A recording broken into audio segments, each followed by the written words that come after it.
já está bem divulgada na mídia, é sobre o cometa ISON C 2012, ou em português ISON.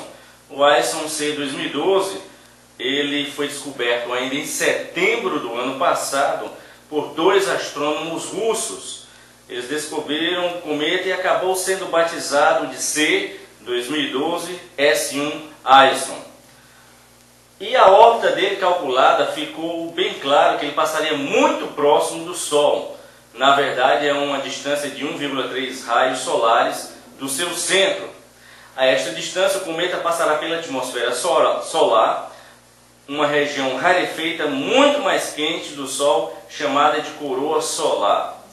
E o ISON ele já tem uma cauda de 64 mil quilômetros de extensão, é formado por poeira e gases, que ficará visível a olho nu ainda neste ano, a partir do dia 28 de novembro. E os cientistas pretendem aproveitar para estudar mais o cometa. Nesta data, 28 de novembro, agora de 2013, ele vai chegar a 1,1 milhão de quilômetros da superfície escaldante do Sol. E não se sabe exatamente o que vai acontecer, mas algumas possibilidades eles têm enumerado. Por exemplo, a primeira é que ele vai contornar o Sol, a segunda é que ele mergulhará diretamente no Sol, quer dizer, vai ser destruído. A terceira é que com a aproximação do Sol ele vai se partir em vários pedaços.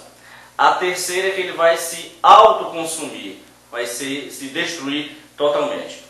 Um risco de colisão com a Terra é inexistente, porque mesmo ainda em 27 de dezembro de 2013, ele chegando a 63 milhões de quilômetros de distância da Terra, é uma distância muito improvável de que venha a acontecer algum desvio pela gravidade, nada vai acontecer. Então, será um espetáculo muito bonito que vai acontecer ainda este ano, 28 de novembro, ele vai ser muito visível, um dos mais visíveis, mais do que o Halley foi na época, e vai ser um espetáculo belíssimo.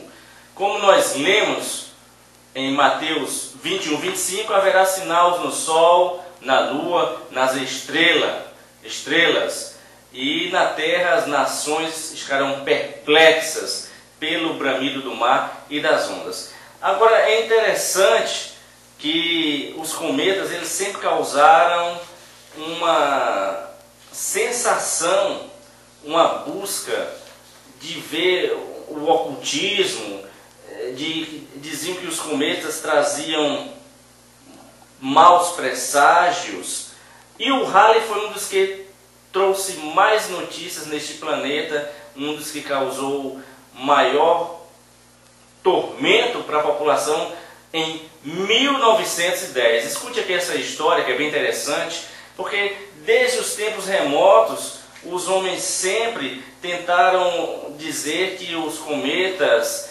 causaram guerras, causaram pestes. O historiador Plínio, Aristóteles, todo esse pessoal dizia que os cometas sinalizavam alguma coisa de mal. Mas veja essa notícia que foi na época, a especulação que foi feita em 1910, em 19 de maio de 1910, quando o cometa Halley passou. Vou ler aqui a matéria inteira. Em 19 de maio de 1910, mais uma passagem estava prevista do Halley, e os jornais anunciavam que a pedra de gelo e gás poderia resultar em um espetáculo nos céus do planeta. Mas então, cientistas calcularam que poderíamos passar pela cauda do cometa. Aí foi a notícia que ninguém queria ouvir. E o pânico começou quando descobriram que a cauda do Halley tinha um gás mortífero, o cianogênio. E a passagem da Terra pelo gás venenoso ocorreria em 18 de maio daquele ano. E o cometa seria visto em 19 de maio. Olha a notícia, escute aqui a notícia que foi dita na época nos jornais. Cometa pode matar toda a vida de cientista. Aí é mesmo que dizer à população que se exploda, que corra, que morra. Isso saiu no jornal San Francisco Call. Anunciou a opinião do astrônomo francês Camille Flammarion em fevereiro ainda de 2010. Até mesmo o New York Times não escapou de uma notícia mortífera. O jornal escreveu em uma de suas seções que o professor é da opinião de que o gás cianogênio poderia impregnar a atmosfera e possivelmente extinguir toda a vida do planeta. Olha que notícias saíram. A publicação nova-iorquina, contudo, alertava que outros cientistas discordavam do francês, já que os gases de um cometa são muito rarefeitos e que o cianogênio poderia, ao entrar em contato com o nitrogênio e o dióxido de carbono da atmosfera terrestre, se desfaria. Além disso, o jornal dizia que o planeta já havia passado pela cauda de um cometa anteriormente e nada de anormal foi notado na época, exceto uma abundante chuva de meteoros. Como em todo lugar, muita gente lucrou com essa história do Halley na época, em 1910. Apareceram nas ruas, olha como a humanidade é criativa, como as pessoas tendem a criar em cima do trágico. Apareceram nas ruas pílulas anticometas. Dá para entender isso? Você tomava uma pílula anticometa, qual seria o efeito dessa pílula? A pessoa desmaiaria, não viria o cometa? A pessoa sumiria? Inventaram na época a pílula anticometa. Veja essa máscaras de gás e até escute essa aqui, até guarda-chuva de proteção contra o cometa. É muita criatividade, não é coisa de brasileiro não, viu? Aqui foi coisa de estrangeiro, quer dizer, o povo é muito criativo, a humanidade é muito criativa. Criaram na época uma pílula anticometa e guarda-chuvas para proteção do cometa.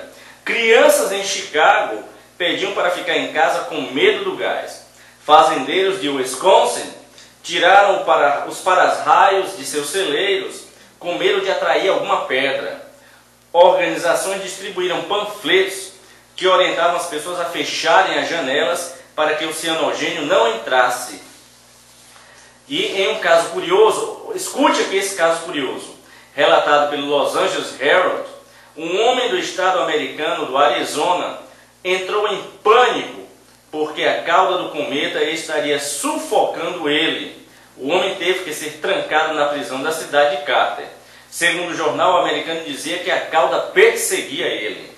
Apesar disso, cientistas tentaram acalmar a população ao garantir que não havia nenhum risco e a passagem seria no máximo um belo espetáculo.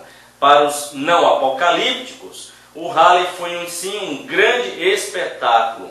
A venda de telescópios disparou, hotéis lançaram pacotes especiais nas grandes cidades para quem quisesse ver o cometa de suas coberturas. Então o Halley passou, nada aconteceu. Mas em 1997 a história foi diferente. Aí já foi outro cometa, foi o Hale-Bopp. O Hale-Bopp ele passou e existia uma seita chamada Heaven's Gate, ou seja, portão para o céu. E um camarada que era o líder da seita chamado Marshall Applewhite, ele induziu aos seguidores de sua seita a cometerem suicídio.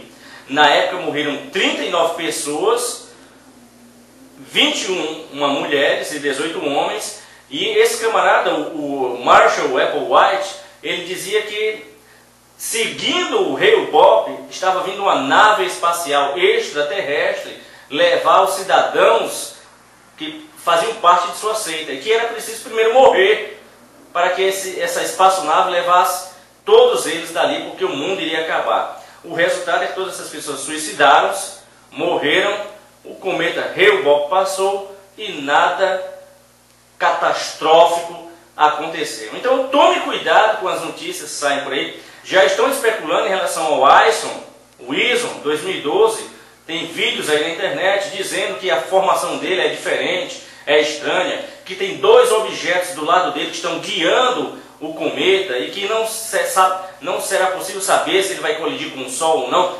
Nessa hora aparecem os inventores de pílulas anticometas. Então cuidado com as notícias que saem por aí. Não entre em pânico, pelo menos até antes do arrebatamento, nada indica que um astro venha cair neste planeta. Agora, depois do arrebatamento, durante a tribulação, aí sim, aí as pessoas que ficarem para trás vão ter com que se preocupar, porque em Apocalipse capítulo 8, do versículo 6, do versículo 8, no versículo 6, João vê um grande monte ardendo, caindo sobre a terra. Talvez isso venha a ser, os estudiosos acreditam que isso possivelmente será um asteroide, depois do arrebatamento, durante a tribulação.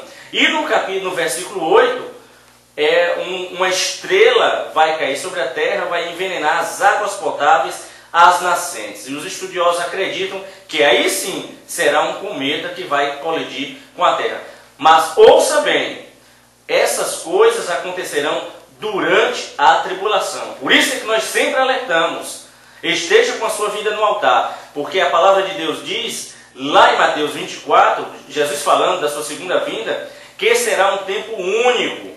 A tribulação, nós não temos parâmetros para saber como vai ser a tribulação, porque será a ira de Deus sobre esse planeta. Inclusive, 2 astros, os estudiosos, escatologistas, são unânimes em dizer que serão 2 astros cairão neste planeta. Mas tudo isso durante a tribulação. É preciso ter medo? Não. Se você está com Jesus, se você está com a sua vida no altar, você vai ser arrebatado antes, não passará pela tribulação e não verá nada dessas coisas astronômicas que vão abater sobre a terra. Em Isaías está dito que a terra vai cambalear como um ébrio. Muitas coisas, o sol vai ser abrasador, Apocalipse 16. Então, a ira de Deus sobre esse planeta. Por que Deus não derramou a ira dele, mesmo com esse planeta devastado como ele está? Estamos vendo o Brasil, a situação que está. Por quê? Porque você, noiva do Cordeiro, ainda está nesse planeta. Porque você que é sal da terra, ainda está dando sabor a esta terra. Mas quando Deus tirar o seu povo, a sua noiva, o sal da terra, aí sim, a coisa vai ficar complicada. Por isso, se você está afastado dos caminhos do Senhor, ainda há tempo, volte urgente, corra para os braços do Senhor. Se você não aceitou a Jesus, não o confessou com o seu nome, faça isso urgente.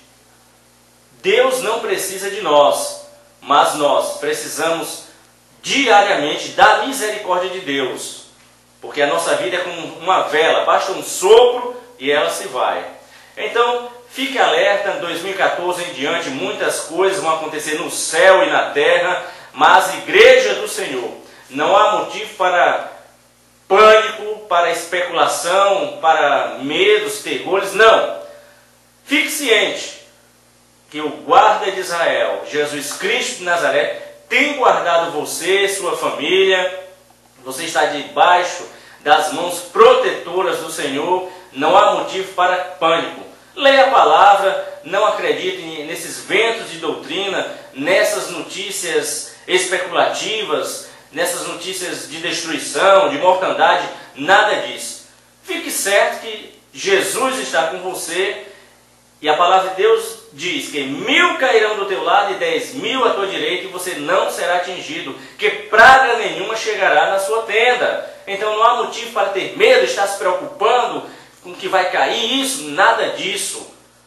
Porque o Senhor tem guardado a sua igreja, e no momento certo Ele vai tirar a sua igreja daqui, deste planeta, no arrebatamento. Aí sim, Deus vai operar vai derramar toda a sua ira sobre este planeta. Nós ainda vamos falar no próximo bloco do asteroide que também está vindo em direção à Terra, mas talvez este sim seja o que está escrito lá em Apocalipse, que vai cair aqui durante a tribulação. Estão dizendo que agora para 2014, mas o homem cria datas e nada disso acontece, porque a palavra final é de Deus. O homem não sabe nada. Quem tem o controle de todo o cosmos é Deus.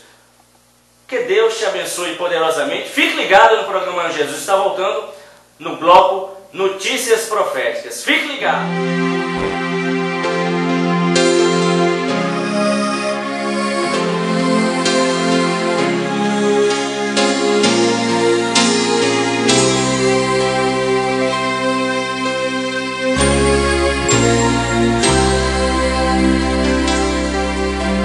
Jesus, tu és